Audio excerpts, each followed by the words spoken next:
غریب انسان تھا جو اپنی بیوی اور اپنی 12 سالہ ورشیہ بیٹی عائشہ کے ساتھ رہا کرتا تھا۔ اسلم کی بیوی کا نام کنیز تھا اور وہ بہت غریب تھے۔ میں کہنا چاہ رہا ہوں کہ ہمارے گھر کا راشن ختم ہو چکا ہے، آگے کا گزارا کیسے چلے گا؟ جی سنیے، میں نے آپ کو کہا بھی تھا کہ کوئی جاب ڈھونڈ لیں، پر آپ نے سنی ہی کہاں۔ آپ کو جاب ڈھونڈ لینی چاہیے، اور ساتھ والے گاؤں میں وہاں ایک جاب مل رہی ہے، آپ وہاں جا کے نوکری کیوں نہیں کرتے؟ ہو ہو ان کے گھر کا بہت ہی برا حال تھا۔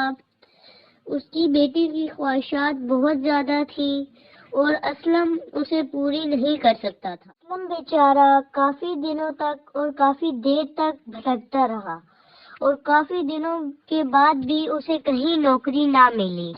تھکا ہارا جب گھر لوٹا تو اس نے اپنی بیوی کو نڈھال حالت میں زمین پر لیٹے دیکھا تو وہ بہت پریشان ہو گیا۔ اتنے میں اس کی بیٹی نے پاس آ کر بولا، پاپا میں نے آپ کو بولا تھا میرے لیے برگر لانا، کیا آپ برگر لائے ہو؟ نہیں بیٹا، میں تمہارے لیے برگر نہیں لایا کیونکہ میری جاب نہیں لگی ہے۔ عائشہ بولی، پاپا آپ نے تو مجھ سے وعدہ کیا تھا کہ شام کو میں تمہارے لیے برگر لاؤں گا۔ اسلم پریشان ہو گیا اور سوچ میں پڑ گیا۔ اب میں کیا کروں؟ بیوی تو نڈھال حالت میں پڑی ہے، اسے بھی بھوک لگ رہی ہے اور بیٹی کو بھی بھوک لگ رہی ہے۔ اب میرے پاس تو پیسے نہیں ہیں، میں کہاں سے لے کر آؤں؟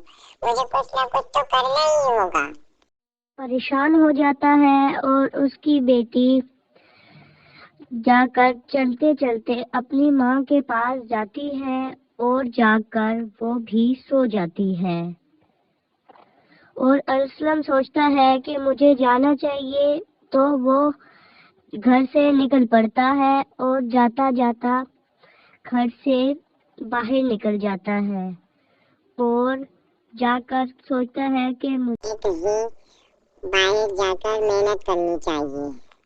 جب اسلم گہری سوچ میں ہوتا ہے تو اس کا دوست اکرم اس کے پاس آ کر بولتا ہے، السلام علیکم دوست، کیا حال ہے؟ ٹھیک ہو؟ آج کل کہاں ہوتے ہو اور کون سی نوکری کرتے ہو؟ تو اس کے جواب میں اسلم کہتا ہے، وعلیکم السلام اکرم بھائی، بس کچھ مت پوچھو، بہت پریشان ہوں، کوئی نوکری نہیں مل رہی، گھر میں کھانے کو کچھ نہیں ہے۔ تو اکرم کہتا ہے، بھائی پریشان ہونے کی ضرورت نہیں ہے، جب تک نوکری نہیں ملتی تو پھر آپ میرے ساتھ لکڑیاں کاٹنے چلیں، آپ اور میں وہاں جائیں گے اور لکڑیاں کاٹ کر بازار میں فروخت کر دیں گے اور اس سے آپ کو بھی پیسے مل جائیں گے۔ اسلم گہری سوچ میں پڑ جاتا ہے اور اس کے ساتھ جانے کو راضی ہو۔ اسلم جنگل میں لکڑیاں کاٹنے جاتا ہے تو اسے وہاں اکرم نظر نہیں آتا، تو وہ اسے ادھر ادھر تلاشنے لگتا ہے اور اسلم کہتا ہے، مجھے تو اکرم نے یہی آنے کا کہا تھا، میں تو اس کا کافی دیر سے انتظار کر رہا ہوں، وہ کب آئے گا؟